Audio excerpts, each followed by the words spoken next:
Gather round, children, gather round. It's story time with Just the Little Writer. In case you didn't know, that's me. Maynard's Toys.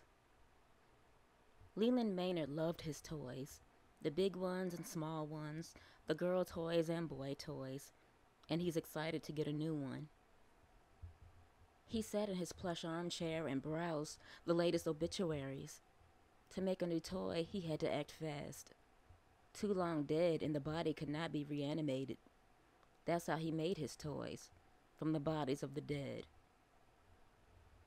There near the end of the list was a perfect specimen. He hadn't made a young girl in a while. Maynard's new plaything was called Daphne Abigail Rhodes. Interesting name. And so young. Only 19. Perfect. Her funeral would be a private affair, but the cemetery was public. Maynard would attend the burial, but keep his distance. After all the mourners left, he would make his move. Everything worked out perfectly.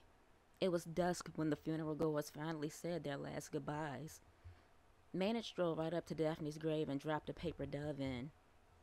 Doves were for bringing back to life. Ravens were for sending to death. He always kept 2 of each in his pockets. Step 1 was done. Now on to the rest. Maynard went home. He lit the fireplace and opened a window. Dinner for 1 was served, then a warm bath. His workshop was down in the basement. Down he went, but left the door cracked open. Maynard's tools were already out. His new doll would wear bright blue and neon pink. He couldn't make her clothes until he knew her size, but he could make her box. Boxes of various sizes lined one of the long walls. Some of them were empty, some were not. Maynard chose a white gift box for his new toy. He used acrylic paint and a stencil to decorate the box. In large, bold letters, he painted "Darling," using bright blue and neon pink. Around 9 o'clock, a strong wind blew through, carrying the scent of fresh soil and grass. A paper dove flew in of its own accord. It was no longer brilliant white, but dirty. Maynard put it in his robe pocket. Maynard ascended the basement stairs. He stoked the fireplace. Once the flames grew large enough to light the room, Maynard threw the paper dove in. It didn't burn, though. It transformed first into clay. Then it grew until it was almost too large to fit in the fireplace. Just when it seemed stuck, the clay dove burst, revealing Daphne, curled up in the fetal position. Maynard put her out of the fireplace and stood her up. She was naked and covered hairline to toenails in soot. "Come," Maynard said. "Let's go wash you." Daphne stared at Maynard. She didn't move. Maynard took her by the hand and pulled her along. He had to wash her himself. This reanimated Daphne had no mind and understood no words. Perfect. That's how Maynard liked his toys. Silent and dumb. He helped her into the shower and sprayed her down. She was perfect. Small and easy to handle. Curvy in all the right places. Warm to the touch. "You're warm on the outside," he said, "but it's the inside that matters."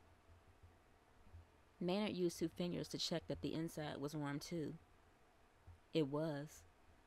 Much to Maynard's surprise, she seemed to enjoy the violation.